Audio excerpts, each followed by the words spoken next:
आप देख रहे हैं लाख टके की बात। नमस्कार, मैं हूं अजय कुमार। सबसे पहले दिन भर की 10 बड़ी खबरें। हिंद की सेना ने लिया हंदवाड़ा का बदला। जम्मू कश्मीर के अवंतीपोरा में हिजबुल का टॉप कमांडर रियाज नाइकू ढेर। ऑपरेशन के बाद सीआरपीएफ की टीम को पत्थरबाजों ने बनाया निशाना।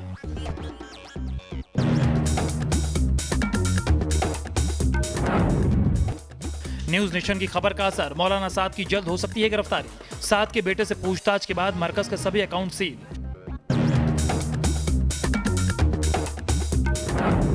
एआईएमआईएम नेता अबू फैजल का भड़काऊ बयान, कोरोना को बताया मुसलमानों के खिलाफ साजिश। सोशल मीडिया पर वायरल हुआ वीडियो।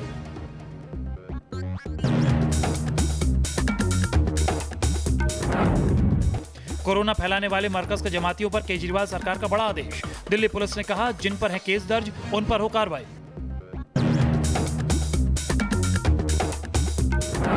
दिल्ली पुलिस पर कोरोना का अटैक, एक सिपाही ने तोड़ा दम। बुखार और सांस लेने में थी दिक्कत, जांच में कोरोना की पुष्टि।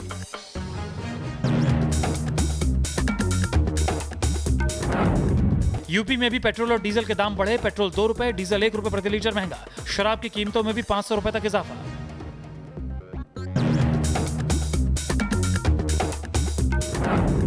मध्य प्रदेश में लॉकडाउन तोड़ने वालों पर पुलिस की सख्ती। इंदौर में बीच सड़क पर करवाया योगा। मध्य प्रदेश में 3000 से ज्यादा कोरोना पॉजिटिव, 176 की मौत।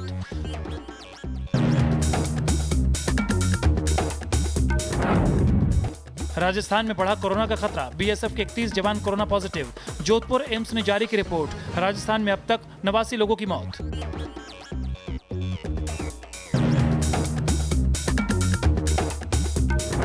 देश में बढ़ा कोरोना का खतरा, अब तक 1600 से ज्यादा लोगों की मौत। 49,000 से ज्यादा लोग कोरोना पॉजिटिव। 14,000 से ज्यादा मरीज हुए ठीक।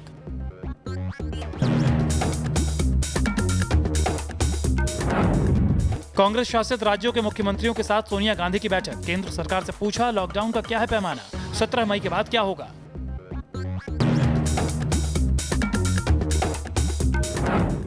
आज की बड़ी खबर आपके सामने प्रस्तुत कर रहे हैं। ये बड़ी खबर इसलिए है क्योंकि आज हमारे देश में वो कुछ हो रहा है जिससे किसी भी कीमत पर बर्दाश्त नहीं किया जा सकता। आतंकी रियाज नाइकू को काफी मशक्कत करने के बाद भारतीय सुरक्षा बलों ने आज मार गिराया, लेकिन उसके विरोध में सीआरपीएफ के जवान जब बाहर निकल रहे थे तो उस गांव में जबरदस्त विरोध हुआ, जिसकी तस्वीरें अभी आप अपने स्क्रीन पर देख रहे हैं।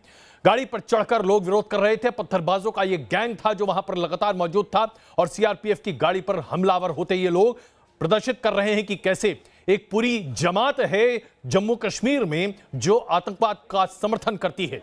आतंकवादियों का समर्थन करने वाले ऐसे लोगों को किसी भी तरीके से हिंदुस्तानी नागरिक नहीं कहा जा सकता।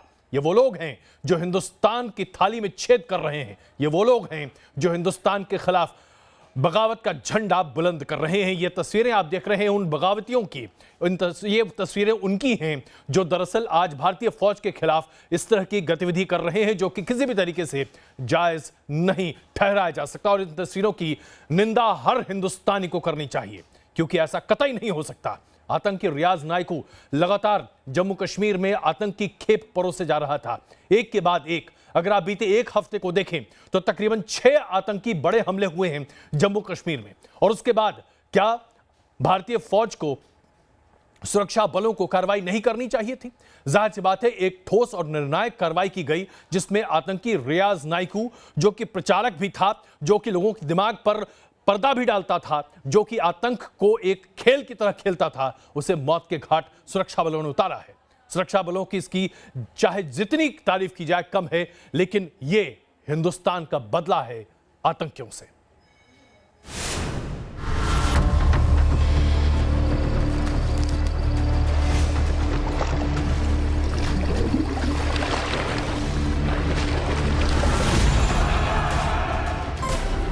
मारा गया 12 लाख का इनामी आतंकी रियाज नाइकू।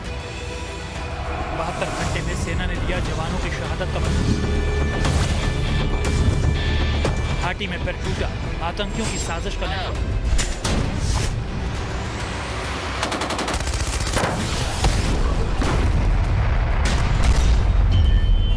आतंकियों की हर नापाक साजिश को भारतीय फौज किस तरह कब्र में दफन कर रही है, उसकी ताजा तस्वीरें हैं। एक बार फिर कश्मीर में आतंक का नामो निशान मिटने की कगार पर है। जम्मू कश्मीर में कर्नल मेजर समेत 5 जवानों की शहादत के बाद सुरक्षा बलों ने आतंकियों के खिलाफ बड़े ऑपरेशन की शुरुआत की। जिसके बाद जम्मू कश्मीर के पुलवामा में आतंकियों और सेना के बीच एनकाउंटर शुरू हुआ। अवंतीपोरा के बेगपुरा इलाके में मुठभेड़ के दौरान सेना ने हिजबुल मुजाहिदीन के टॉप कमांडर रियाज नाइकू को मौत के घाट उतार दिया। जम्मू कश्मीर पुलिस के मुताबिक मुठभेड़ के दौरान सुरक्षा बलों ने 40 किलो आईईडी से घर को उड़ा दिया।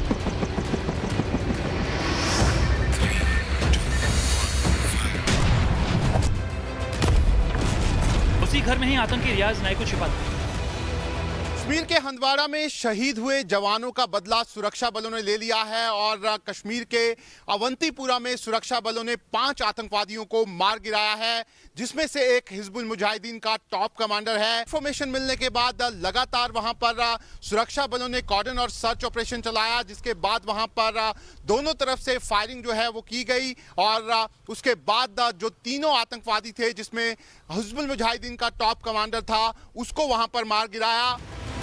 दरअसल सुरक्षा बलों को जानकारी मिली थी कि 3 आतंकी अवंतीपोरा के बेगपुरा इलाके में छिपे हुए हैं। जवानों ने पूरे इलाके की घेराबंदी की। इसके बाद शुरू हुई मुठभेड़ में तीनों आतंकियों का काम तमाम कर दिया गया। दरअसल रियाज नाइकू का खात्मा कश्मीर को आतंक मुक्त बनाने की ओर बहुत बड़ा कदम माना जा रहा है। रियाज नाइकू पहले भी कई बारी सेना के घेरे से निकल चुका है। इस बारी सेना ने बहुत ही मुस्तैदी के साथ ऑपरेशन किया और यकीन किया कि रियाज नाइकू घेरे से ना निकल सके और उसको मार गिराया। रियाज नाइकू टॉप 10 मोस्ट वांटेड आतंकियों की सूची में शामिल था। इतना ही नहीं, सुरक्षा बलों ने रियाज नाइकू को A++ कैटेगरी के आतंकियों की लिस्ट में रखा था। साल 2012 से सक्रिय रियाज नाइकू दक्षिण कश्मीर में पुलवामा के अवंतीपोरा का रहने वाला था। सब्जार भट्ट के मारे जाने के बाद से ये घाटी में हिजबुल का कमांडर बन बैठा।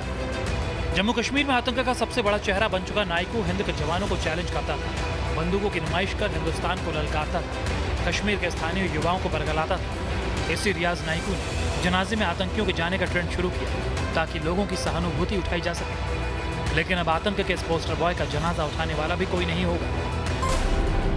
साल 2020 में अब तक 45 आतंकियों को सेना ने ढेर किया। पिछले 24 घंटों में सेना ने 4 आतंकियों को मौत के घाट उतारा है। जनवरी से लेकर अब तक सेना और आतंकियों के बीच करीब 25 से ज्यादा बार मुठभेड़ हुई है। कश्मीर में हिजबुल की पूरी लीडरशिप का सफाया हो चुका है, जिससे आतंक के आका बौखलाए हुए हैं। वो नई साजिशें रच सकते हैं, जिसको कुचलने के लिए सरहद पर रणबांकुरों की फौज मुस्तैद है। जम्मू से शाहनवाज खान और श्रीनगर से इदरीस रोन के साथ टीम न्यूज़ नेशन। रियाज नाइकू का मारा जाना भारतीय फौज के लिए और हिंदुस्तान के लिए एक बड़ी सफलता है, क्योंकि रियाज नाइकू जैसे नौजवान कश्मीर में आतंक के जहर को बो रहे थे। लेकिन रियाज नाइकू काम किसके इशारे पर कर रहा था? रियाज नाइकू काम करता था पाकिस्तान में बैठे आतंक के आकाओं के इशारे पर। वो लोग जो आईएसआई के इशारे पर चल रहे हैं, वो लोग जो पाकिस्तान के आतंक के एजेंडे को हिंदुस्तान में फैला रहे हैं। इसलिए आज दरअसल हर हिंदुस्तानी के दिल से बस एक जबान निकलती है, और वो ये कि पाकिस्तान ऐसे नहीं मानेगा। एक सर्जिकल स्ट्राइक और एक बालाकोट काफी नहीं है पाकिस्तान को यह समझाने के लिए कि आप हिंदुस्तान को हल्के में न लें। अब जरूरत है एक निर्णायक कदम उठाने की। भारत सरकार को निर्णायक कदम उठाना चाहिए पाकिस्तान के खिलाफ, ताकि इसके बाद पाकिस्तान कभी मुंह उठाकर हिंदुस्तान की तरफ न दिखे।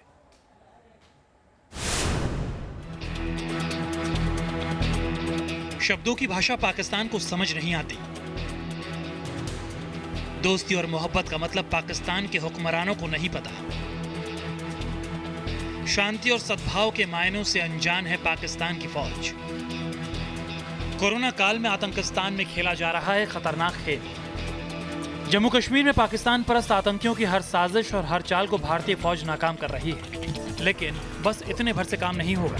पाकिस्तान को दोबारा वैसा ही जवाब चाहिए जैसा फरवरी 2019 में पुलवामा के बाद भारत ने सर्जिकल स्ट्राइक और एयर स्ट्राइक से पाक को परास्त किया था।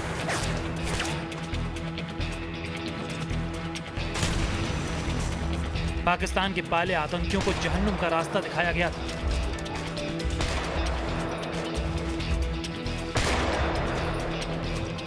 पूरी दुनिया के साथ साथ पूरा पाकिस्तान कोरोना की मार से त्राहिमाम कर रहा है। कोरोना ने दुनिया की तमाम लड़ाइयों और दुश्मनों को थाम लिया है। पूरी दुनिया एक साथ एक होकर कोरोना से जंग लड़ रही है, लेकिन पाकिस्तान लगातार बॉर्डर पर साजिशों को अंजाम देने में जुटा है। चंद रोज पहले पाकिस्तान से आई इन तस्वीरों को देखिए। खैबर पख्तूनख्वा के सबावी से इस वीडियो ने आतंक की फैक्ट्री पाकिस्तान की वो हकीकत दुनिया के सामने रखी थी। जिसे पाकिस्तान हमेशा दुनिया से छिपाना चाहता है, क्योंकि वीडियो में दिख रहा शख्स आतंकी संगठन जैश ए मोहम्मद का खतरनाक आतंकी बताया जा रहा है, और वो भी तब जबकि पाकिस्तान में जैश ए मोहम्मद आतंकी संगठन पर बैन लगा चुका है। लेकिन जैश का आतंकी न सिर्फ पाकिस्तानी मस्जिदों में खुलेआम घूम रहा है, बल्कि आतंक की अपनी दुकान को चलाने के लिए मस्जिदों में जाकर चंदा भी मांग रहा है। भारतीय सुरक्षा एजेंसीज के पास मौजूद इनपुट्स के मुताबिक पाकिस्तान में 16 आतंकी कैंप्स हैं। उनमें से 11 पीओके में, 2 पंजाब और 3 खैबर पख्तूनख्वा में, और इनमें जैश और हिजबुल के आतंकी भरे हुए हैं। दरअसल कोरोना काल में पाकिस्तान कोहराम वाला प्लान बना रहा है और कोरोना से संक्रमित आतंकियों को बॉर्डर पार कराने की साजिश भी रच रहा है, जिसके पुख्ता सबूत कुछ दिनों पहले सुरक्षा एजेंसीज के हाथ भी लगे थे और पता चला था कि कैसे जैश के कई संक्रमित आतंकियों का पाकिस्तान इलाज नहीं करा रहा है और उन्हें सुसाइड हमलावर की तरह कश्मीर में घुसपैठ कराने की साजिश हो रही है। और कुछ इसी तरह की साजिश का नमूना दिखाता है जम्मू कश्मीर के हंदवाड़ा में, जहां पाकिस्तान परस्त आतंकियों ने सेना को निशाना बनाया और भारतीय सेना ने हिजबुल को अनाथ कर उसके खात्मे का भी आगाज कर दिया। भारत ने पाकिस्तान के धोखे और अपने जांबाज जवानों की शहादत का बदला 72 घंटे के अंदर तो ले लिया, लेकिन अब हर हिंदुस्तानी मांग कर रहा है एक और सर्जिकल स्ट्राइक की। और पाकिस्तान के हर नापाक चाल को नस्तनाबूद करने के लिए हिंद के वीर जवान भी पूरी तरह मुस्तैद हैं। Team news nation. लेकिन हमारे देश में भी कुछ ऐसे लोग हैं जो त्रासदी के इस मौके पर, जहां पर हम सब कोरोना से लड़ाई लड़ रहे हैं, हिंदू और मुसलमान करने से बाज नहीं आ रहे। AIMIM का एक नेता सीधे तौर पर कहता है कि कोरोना का वायरस इसलिए फैलाया गया है ताकि मुसलमानों को इसकी जद मिली जाए। यह मुसलमानों के खिलाफ एक साजिश है। यह कहने वाला व्यक्ति, जाहिर सी बात है, मानसिक रूप से विकृत ही होगा, अन्यथा इस तरह की बातें क्या कोई सोच समझ या सूझबूझ वाला व्यक्ति कर सकता है? तुम 100 कौड़ है ना, तुम तो हमारे से इतने ज्यादा है। 15 मिनट के लिए पुलिस को हटा लो, बता लेंगे किसमें हिम्मत है, कौन ताकत है। 15 करोड़ है मगर 100 के ऊपर भारी है, याद रख लेना ये बात। ये ओवैसी का जहरीला ब्रिगेड है। अपनी जहरीली जुबान से समाज में जहर भर दो। सियासत के इसी खौफनाक अंदाज के लिए कुख्यात है असदुद्दीन ओवैसी की पार्टी।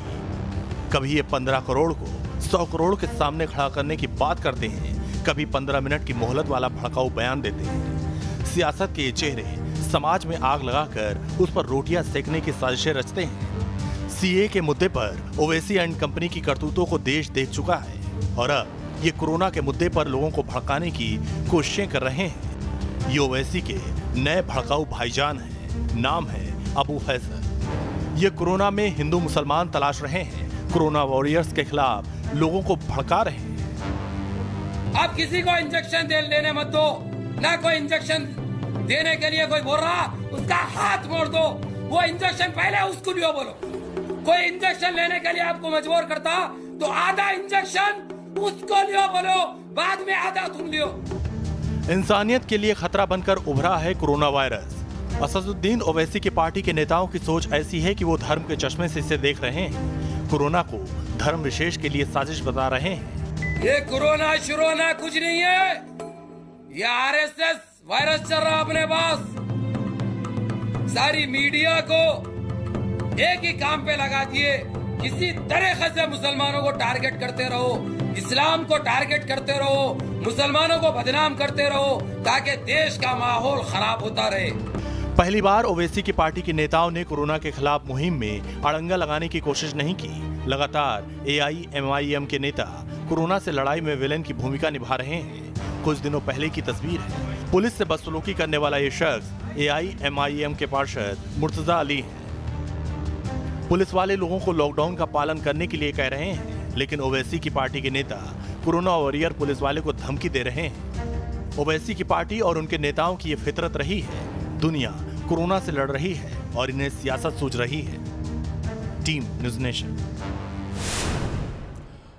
और आइए अब आपको दिखाते हैं तबलीगी जमात का मुखिया मौलाना साद, जो कि अभी तक पुलिस की गिरफ्त से अपने आप को बचाने की हर संभव कोशिश करता जा रहा है। अब लगता है कि उसके दिन गिनती के बचे हुए हैं। न्यूज़ नेशन लगातार मौलाना साद से संबंधित हर खबर आप तक पहुंचा रहा है और हम आपको बता रहे हैं कि ईडी की पूछताछ और उसके बेटे की पूछताछ के बाद वो दिन दूर नहीं, बहुत जल्द मौलाना साद पुलिस की गिरफ्त में होगा।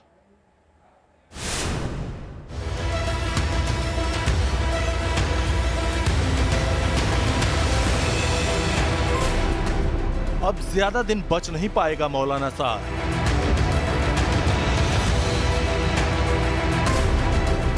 मौलाना के हर गुनाह का होगा हिसाब।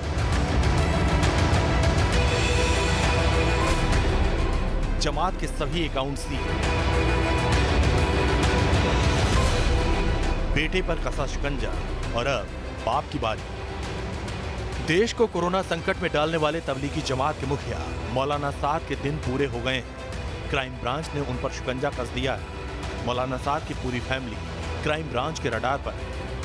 उसकी पूरी कुंडली खंगाली जा रही है। इसी कड़ी में मौलाना साद के बेटों पर भी शिकंजा कसा है। क्राइम ब्रांच ने मौलाना साद के बेटे यूसुफ से पूछताछ की है। साद के बेटे से क्राइम ब्रांच के दफ्तर में करीब 2 घंटे तक सघन पूछताछ की गई। सूत्रों के मुताबिक क्राइम ब्रांच ने मौलाना साद के दूसरे बेटे से मरकज से जुड़े कई सवाल किए। जानकारी के मुताबिक मौलाना साद का ये बेटा मरकज की गतिविधियों में ज्यादा सक्रिय रहता था। वही मरकज के ओहदेदारों के साथ मीटिंग भी करता था। सूत्रों के मुताबिक क्राइम ब्रांच ने मौलाना साद के बेटे से मरकज से जुड़े कई सवाल किए। उससे पूछा गया, मरकज में क्या क्या गतिविधि होती है, मरकज में आपकी सक्रियता कितनी है, मरकज के ओहदेदारों के साथ मीटिंग में आपका रोल क्या है, मरकज से जुड़े 20 फरार कर्मचारी कहां हैं, मरकज में इन 20 कर्मचारियों की भूमिका क्या थी। पुलिस ने मरकज के इन 20 कर्मचारियों पर केस दर्ज किया है, लेकिन ये सभी केस दर्ज होने के बाद से ही फरार है। जानकारी के मुताबिक ये कर्मचारी मरकज में आने जाने वालों की व्यवस्था करते थे। मरकज के फाइनेंस से जुड़े मामलों में सघन पूछताछ हो रही है। क्राइम ब्रांच ने लालकुआं में बैंक ऑफ इंडिया को जमात के सभी अकाउंट सील करने का आदेश दिया है। आरोप है कि खातों में गलत तरीके से पैसों का लेन देन हुआ था। बताया जा रहा है कि मौलाना साद के तीनों बेटे और भांजे पर क्राइम ब्रांच की नजर है। इनके जरिए पुलिस मौलाना साद तक पहुंच सकती है। दिल्ली से रुमानुल्लाह खान के साथ टीम न्यूज़ नेशन। अब ये बड़ी खबर आपके सामने इसलिए बहुत महत्वपूर्ण है क्योंकि हमें ऐसा लग रहा है कि लॉकडाउन के इस पूरे दौर को खत्म करने के साथ ही कोरोना की ये लड़ाई हम धीरे धीरे जीतते चले जाएंगे। लेकिन जनाब, कोरोना एक ऐसी बीमारी है जो बिल्कुल हमारा पीछा छोड़ने वाली नहीं है। तमाम अंतर्राष्ट्रीय विशेषज्ञ इस बात पर एकमत हैं कि कोरोना का दूसरा प्रकोप यानी कि सेकेंड वेव कोरोना का बहुत जल्द हम सबों के सामने होगा। यानी अब हमें कोरोना के साथ जीना सीखना होगा। इसके अलावा कोई रास्ता नहीं है। Probably around 60, maybe 65,000. And hopefully we're going to come in below that 100,000 lives lost. कभी 65,000 अमेरिकी नागरिकों की मौत का दावा, तो कभी 1 लाख अमेरिकियों की मौत की आशंका। आखिर अमेरिका के सर्वशक्तिमान प्रेसिडेंट हर गुजरते दिन के साथ कोरोना संक्रमण से और ज्यादा अमेरिकियों की मौत का ऐलान क्यों कर रहे हैं?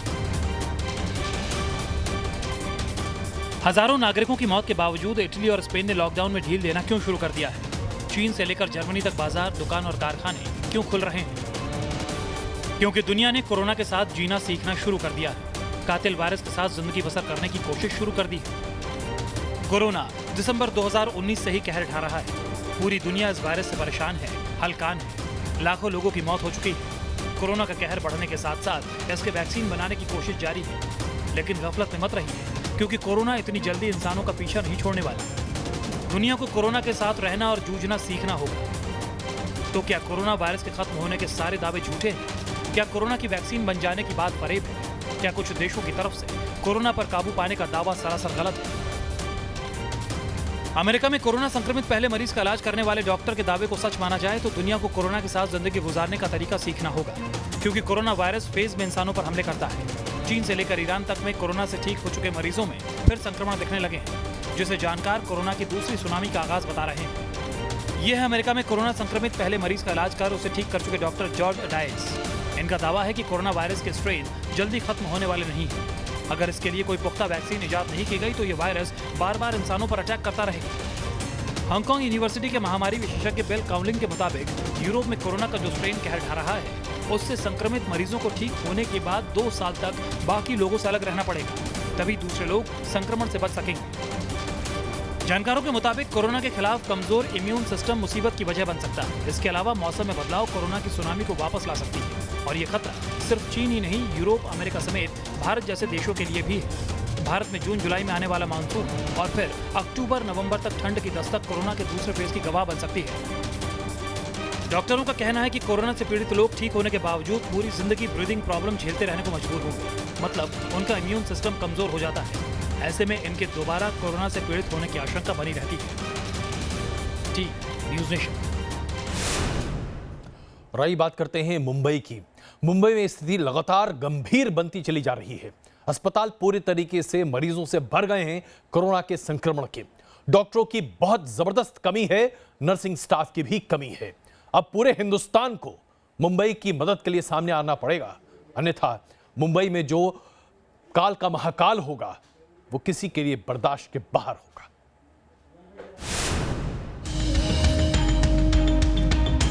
मुंबई में कोरोना को हराने की सारी तैयारियां धरी की धरी रह जाएंगी। महामारी से निपटने की उद्धव सरकार की तमाम कोशिशें फेल हो जाएंगी। कोरोना वॉरियर्स की कमी से जूझ रही है माया नगरी मुंबई। देश में कोरोना संक्रमण के मामले लगातार बढ़ते जा रहे हैं। कोरोना पॉजिटिव मरीजों की संख्या 50,000 के करीब पहुंच चुकी है। महाराष्ट्र में कोरोना के सबसे ज्यादा मामले सामने आए हैं। देश की आर्थिक राजधानी कहलाने वाले मुंबई शहर में भी कोरोना संक्रमण से दिन पर दिन हालात बिगड़ रहे हैं। इसका इसी बात से अंदाजा लगाया जा सकता है कि मुंबई में सरकारी और निजी अस्पतालों में बड़ी संख्या में कोरोना संक्रमित मरीज भर्ती हैं और इस वजह से लगभग सभी अस्पतालों में आईसीयू सुविधा फुल हो चुकी है। इसके अलावा अस्पतालों में लगभग 400 डॉक्टर्स और स्वास्थ्य कर्मियों की कमी भी सामने आई। इससे शहर के हालात और बिगड़ गए हैं। मुंबई में लगातार बिगड़ रहे हालातों को देखते हुए सरकार ने मुंबई के सभी लाइसेंस प्राप्त डॉक्टर्स को कोविड ड्यूटी करने के लिए कहा है। इतना ही नहीं, अगर डॉक्टर्स कोविड अस्पतालों में ड्यूटी करने से इनकार करते हैं तो उनका लाइसेंस कैंसिल किया जा सकता है। चिकित्सा शिक्षा निदेशालय और अनुसंधान की ओर से सोमवार को जारी एक अधिसूचना में कहा गया है कि मुंबई में सभी पंजीकृत डॉक्टरों को कोविड अस्पतालों में कम से कम 15 दिन ड्यूटी करनी है। अगर कोई डॉक्टर प्रतिक्रिया नहीं देता है तो इसे आचार संहिता का उल्लंघन माना जाएगा और महामारी अधिनियम 1897 के प्रावधानों के अनुसार कार्रवाई की जाएगी। हालांकि 55 साल से ज्यादा उम्र के डॉक्टरों को इससे छूट दी गई है। हर बीतते दिन के साथ मुंबई के हालात अमेरिका के न्यूयॉर्क की तरह होते जा रहे हैं। अमेरिका के न्यूयॉर्क में भी कुछ इसी तरह कोरोना के मामलों में बेतहाशा बढ़ोतरी हुई। समंदर किनारे बसा न्यूयॉर्क और मुंबई देश के सबसे भीड़भाड़ वाले शहरों में शुमार है। इन दोनों जगहों पर अस्पताल व्यवस्था चरमरा चुकी है और अब न्यूयॉर्क की तरह मुंबई में नौसेना अपने जंगी बेड़े की तैनाती की योजना बना रही है।